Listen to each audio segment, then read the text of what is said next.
ನಮ್ಮ ಕೊಂಬಾರು ಪ್ರಸ್ತುತಪಡಿಸುತ್ತಿರುವ ಪಶ್ಚಿಮ ಘಟ್ಟಗಳ ರೋಚಕ ಕಥೆಗಳಲ್ಲಿ ಇಂದು ಕೇಳ್ತಾ ಇದ್ದೀರಾ ಹಾಸನ ಮಂಗಳೂರು ರೈಲ್ವೆ ಯೋಜನೆಯ ಒಂದು ಮೈ ನವಿರೇಳಿಸುವ ಕತೆ. ಈ ಕಥೆಯನ್ನ ನೋಡುವ ಮುನ್ನ ನಮ್ಮ ಕೊಂಬಾರು ಯೂಟ್ಯೂಬ್ ಚಾನಲ್ ಅನ್ನ ಸಬ್ಸ್ಕ್ರೈಬ್ ಮಾಡಲು ಮಾತ್ರ ಮರೆಯದಿರಿ. ದೇಶದ ಸಂಪತ್ತನ್ನು ಲೂಟಿ ಮಾಡಿದ ವಿದೇಶಿಯರು ದೇಶವನ್ನು ಬಡತನದಲ್ಲಿಟ್ಟು ಕೊನೆಗೂ ನಮ್ಮ ಕೈಗೆ ಸ್ವಾತಂತ್ರ್ಯ ನೀಡಿ ಇಲ್ಲಿಂದ ಹೋಗಿ 5-6 ವರ್ಷ ಕಳೆದಿರಬಹುದಷ್ಟೇ.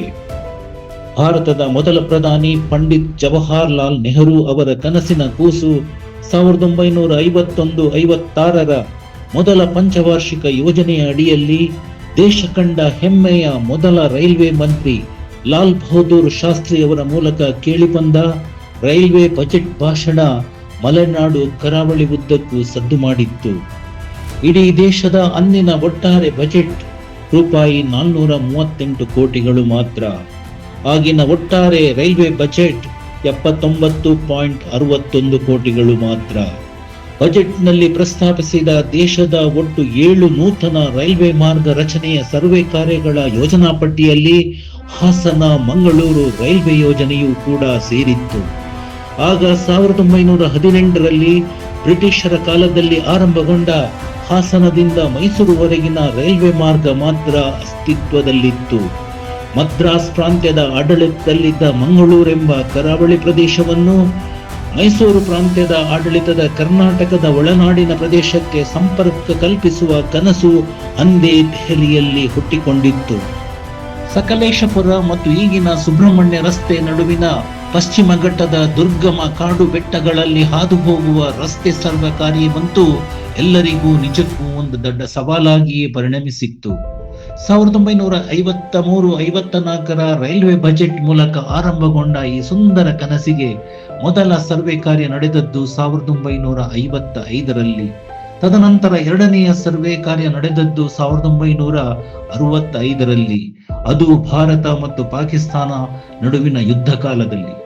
ಆಗ ದೇಶದ ಚುಕ್ಕಾಣಿ ಅಂದು ಬಜೆಟ್ ಮಂಡಿಸಿದ್ದ ಲಾಲ್ ಬಹದ್ದೂರ್ ಶಾಸ್ತ್ರಿಯವರ ಕೈಯಲ್ಲೇ ಇತ್ತು. 1955-65ರಲ್ಲಿ ಪಶ್ಚಿಮ ಘಟ್ಟದ ದುರ್ಗಮ ಕಾಡು ಬೆಟ್ಟಗಳಲ್ಲಿ ದಕ್ಷಿಣ ರೈಲ್ವೆ ಅಧಿಕಾರಿಗಳು ಸರ್ವೆ ಕಾರ್ಯ ನಡೆಸಲು ತಲೆಕೆಟ್ಟು ಕೂತಾಗ ಅವರಿಗೆ ಬೆನ್ನೆಲುಬಾಗಿ ದಾರಿ ತೋರಿಸಿದ್ದು ಬೇರಾರೂ ಅಲ್ಲ, ಕಡಬ ತಾಲೂಕಿನ ಕೊಂಬಾರು ಗ್ರಾಮದ ಕಾಪಾರು ನಿವಾಸಿಯಾಗಿದ್ದ ದಿವಂಗತ ಶ್ರೀ ಶಂಕರ ಮಲೆಕುಡಿಯ ಎಂಬವರು. ಆ ಕಾಲಘಟ್ಟದಲ್ಲಿ ಆನೆ, ಹುಲಿ, ಸಿಂಹ, ಚಿರತೆಗಳ ಉಪಟಳಗಳ ಕಾಲದಲ್ಲಿ ರೈಲ್ವೆ ಅಧಿಕಾರಿಗಳಿಗೆ ದಾರಿಯುದ್ದಕ್ಕೂ ಕೋವಿ ಹಿಡಿದು ರಕ್ಷಣೆ ನೀಡಿದ್ದು ದಿವಂಗತ ಶ್ರೀ ಅಣಿಲ ನಾಗಪ್ಪಗೌಡ ಹಾಗೂ ದಿವಂಗತ ಶ್ರೀ ದೇರಣೆ ಐತಪ್ಪಗೌಡರು. ದಾರಿಯಲ್ಲಿ ರೈಲ್ವೆ ಅಧಿಕಾರಿಗಳ ಮೇಲೆ ಎರಗಿ ಬಂದ ಕೆಲವು ಹುಲಿಗಳು ಇವರ ಕೋವಿಗೆ ಆಹಾರವಾಗಿಯೂ ಬಿದ್ದಿದ್ದವು. ಇಲ್ಲಿ ಇಂದು ನಿರ್ಮಾಣವಾಗಿರುವ 57 ಟನಲ್ ನಿರ್ಮಿಸುವ ಅಸಾಧಾರಣ ಪ್ರಯತ್ನದಲ್ಲಿ ಅಷ್ಟೇ ಸಂಖ್ಯೆಯ ಗುಡ್ಡ ಬೆಟ್ಟ ಹತ್ತಿ ಇಳಿಯಲು ದಾರಿ ಮಾಡಿಕೊಡಲು ಕಾಡು ಕಡಿಯಲೆಂದು ದಿನಕ್ಕೆ 2 ರೂಪಾಯಿ ಕೂಲಿಗೆ ಇಲ್ಲಿನ ಕೊಂಬಾರು ಸಿರಿಬಾಗಿಲು ಜನ ಹೋಗುತ್ತಿದ್ದುದನ್ನು ಇಲ್ಲಿನ ಹಿರಿಯರು ಇಂದಿಗೂ ಸ್ಮರಿಸಿಕೊಳ್ಳುತ್ತಾರೆ. ಹೀಗೆ ಹಾಸನ ಮಂಗಳೂರು ರೈಲ್ವೆ ಕಾಮಗಾರಿ ನಡೆದದ್ದು 1976-79 ಅವಧಿಯಲ್ಲಿ. 1976ರಲ್ಲಿ ಈ ಕಾಮಗಾರಿ ಆರಂಭಗೊಂಡಾಗ ದೇಶದ ಚುಕ್ಕಾಣಿ ಉಕ್ಕಿನ ಮಹಿಳೆ ಶ್ರೀಮತಿ ಇಂದಿರಾ ಗಾಂಧಿ ಅವರ ಕೈಯಲ್ಲಿತ್ತು. ಅಂದರೆ 21 ತಿಂಗಳ ತುರ್ತು ಪರಿಸ್ಥಿತಿ ಅವಧಿಯಲ್ಲಿ ಕೂಡ ಹಾಸನ ಮಂಗಳೂರು ರೈಲ್ವೆ ಯೋಜನೆ ಮಾತ್ರ ಅಹೋರಾತ್ರಿ ನಡೆದಿದ್ದು ಮಾತ್ರ ಐತಿಹಾಸಿಕ.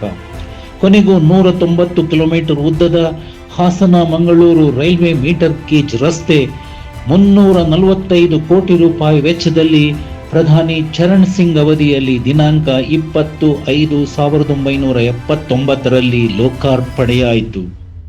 57 ಟನಲ್ಗಳು ಹಾಗೂ 109 ಸೇತುವೆಗಳನ್ನು ಒಳಗೊಂಡ ಸಕಲೇಶಪುರ ಸುಬ್ರಹ್ಮಣ್ಯ ರಸ್ತೆ ನಡುವಿನ ರೈಲ್ವೆ ಪ್ರಯಾಣಿಸುವ ಪ್ರತಿ ಪ್ರಯಾಣಿಕರಿಗೂ ರೋಮಾಂಚಕ ಅನುಭವ ನೀಡುತ್ತಿದೆ. ಅಂದು ಹೊಗೆಗೂಳುವ ಅಲ್ಲಿದ್ದಲಿನ ಉಗಿಬಂಡಿಯಾಗಿದ್ದ ಮೀಟರ್ ಗೇಜ್ ರೈಲು ಪ್ರಯಾಣ ನಂತರದ ದಿನಗಳಲ್ಲಿ ಬ್ರಾಡ್ ಗೇಜ್ ಆಗಿ ಪರಿವರ್ತನೆಗೊಂಡು ಡೀಸೆಲ್ ಇಂಧನದಲ್ಲಿ ಓಡಿ ಈಗ ಸಂಪೂರ್ಣ ವಿದ್ಯುದೀಕರಣಗೊಳ್ಳುವತ್ತ ಕಾಮಗಾರಿಗಳು ಭರದಿಂದ ಸಾಗಿವೆ. ಯಾವುದೇ ತಂತ್ರಜ್ಞಾನವಿಲ್ಲದ ಆರ್ಥಿಕ ಪರಿಸ್ಥಿತಿ ಅಷ್ಟೊಂದು ಚೆನ್ನಾಗಿಲ್ಲದ ಕಾಲಘಟ್ಟದಲ್ಲಿ 57 ಬೃಹತ್ ಸುರಂಗ ಮಾರ್ಗಗಳನ್ನ, 109 ಸೇತುವೆಗಳನ್ನ ಕೇವಲ ಕೂಲಿ ದುಡಿಮೆಯಿಂದ ನಿರ್ಮಿಸಿದ ಈ ಪಶ್ಚಿಮ ಘಟ್ಟದ ರೈಲ್ವೆ ಯೋಜನೆಯ ರೋಚಕ ಕತೆ ನಿಮಗೆ ಇಷ್ಟವಾಗಿದೆ ಅನ್ಕೊಂಡಿದ್ದೀನಿ. ಮುಂದಿನ ಇನ್ನೊಂದು ರೋಚಕ ಕಥೆಯೊಂದಿಗೆ ಭೇಟಿಯಾಗ್ತೀನಿ. ಅಲ್ಲಿಯವರೆಗೆ ಶುಭರಾತ್ರಿ, ಶುಭ ದಿನ.